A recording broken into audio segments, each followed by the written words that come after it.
Follow the money on VSiN, the Sports Betting Network. All right, let's go to the ponies. Express Bet editor-in-chief Jeremy Plonk, Belmont, race 3. He likes the 3. South Africa, 8-1 on the morning line.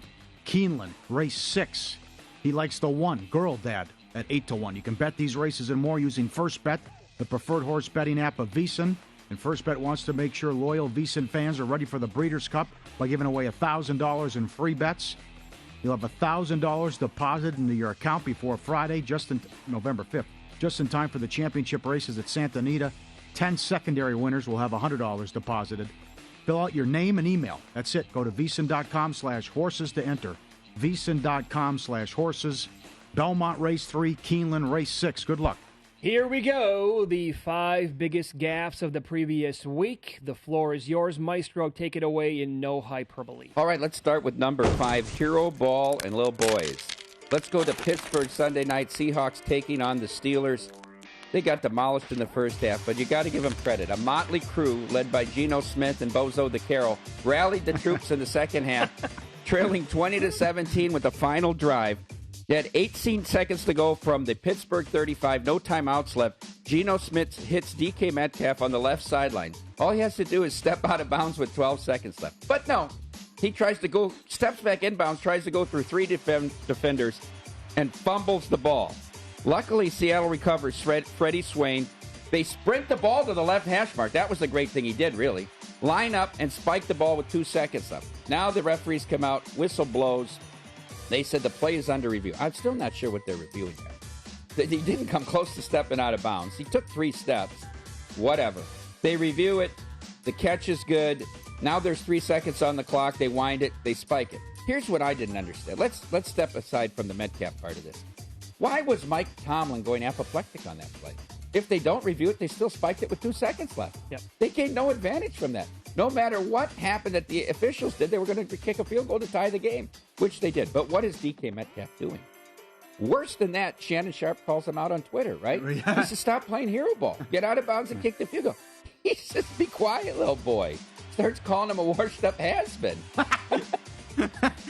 I saw that back and forth. It was incredible. And then Pete Carroll said, I'd like our players not to engage in Twitter wars. Who could be on DK's Metcalf side in this Twitter war? I mean, who really could? I mean, Shannon Sharp told him, pray that your resume is as complete as mine at the end of your career, son. You know, Not bad. Yeah, Not this bad is really a bonehead play. I'm sure everyone in America watching on Sunday night is saying, what is going on? I felt almost as incredible as Chris Collinsworth not realizing how much Russell Wilson I was tweeted that out when he said the it. team.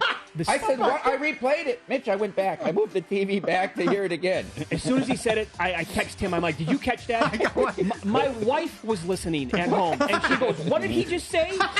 And I tweeted it out instantly. I'm like, I like Collinsworth.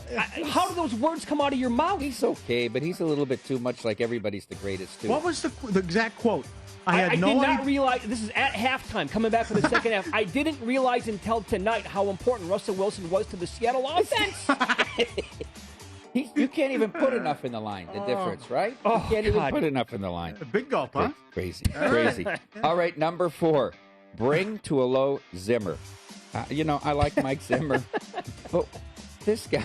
It's an A-plus headline. How can he... The next one's good, too. How can this guy keep having a job?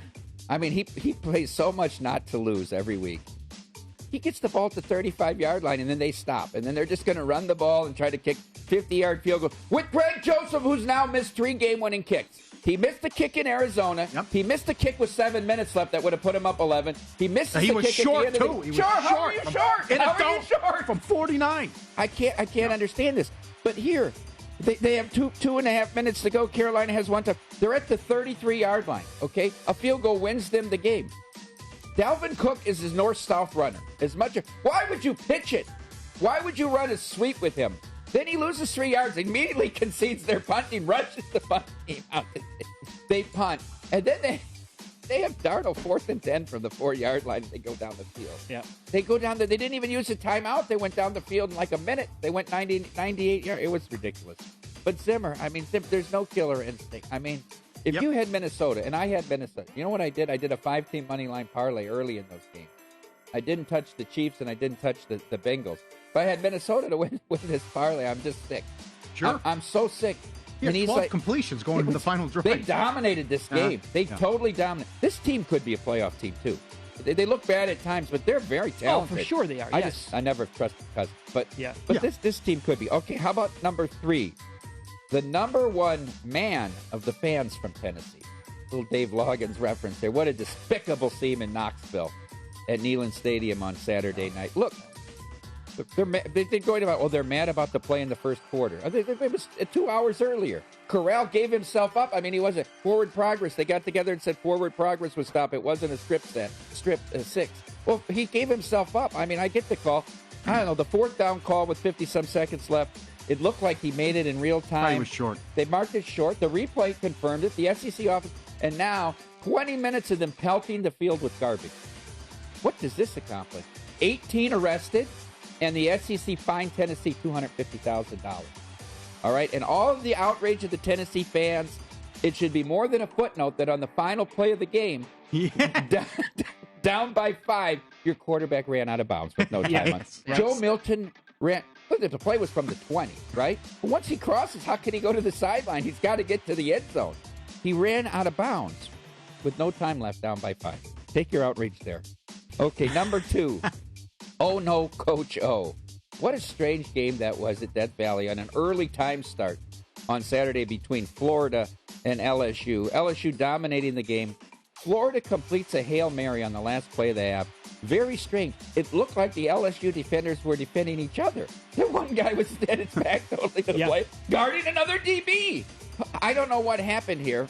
So on the last play, they catch the touchdown pass, sort of towards the sideline. They went back and measured it. It was more than 2.5 feet in bounds. It wasn't even close to being out of bounds. Well, but wait, there's the official over there talking to Ed O. They challenged it. They challenged the play. Good job to the ESPN sideline reporter. As they go off to halftime, she runs up to him. She says, Coach O, what did you see on that Hail Mary that made you challenge it? He said, well, yeah, we still had a timeout left, so I figured, whatever. We got a timeout, might as well challenge. Doesn't he know that he's out of challenges when he's wrong? He challenged because he didn't want to go into half with a timeout left. Strange coaching news out of the game as well. On Sunday, LSU announced that Coach Orgeron would no longer be with the team next year. This had to do with some reporting things and off-the-field issues. And in a less reported story, Florida extended Dan Mullen's contract beyond the term of his natural life. What is this guy, Dan Mullen? I don't get it. I don't get the Dan Mullen love. Every week I just don't get it. No. Guy ran 9 plays inside the 8-yard line against Kentucky when needing a touchdown, never threw the ball in the end zone. Look at the record against top 10 teams. Yep. 2-28? Uh-huh. It's incredible. Okay. And then number 1, Dino saves time for Dabo.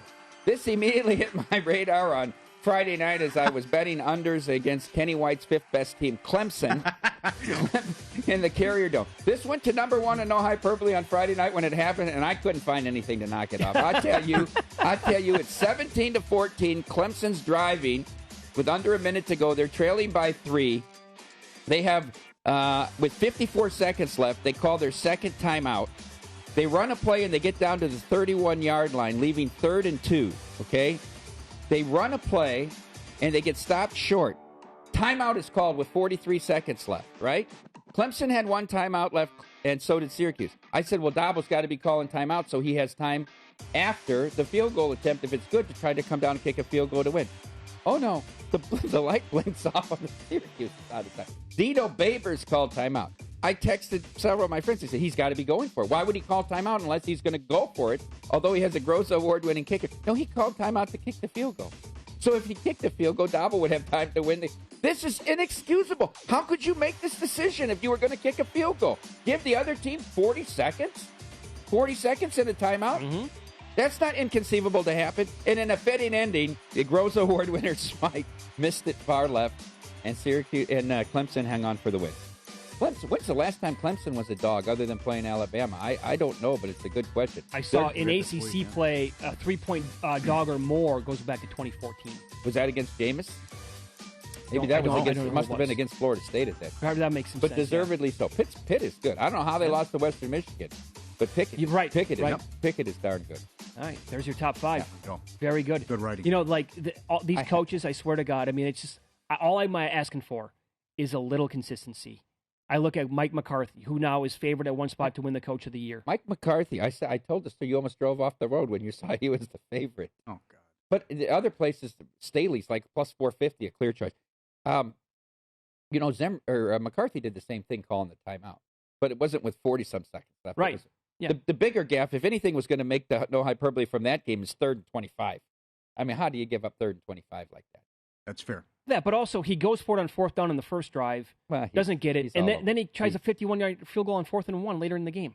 You think he's making the decision? I don't know what he does. What happened last night in the Dodgers game? I guess the phone from the front office to Davey Roberts wasn't working to tell him to pull Urias. No kidding. What was going on there? Kidding. What was he doing?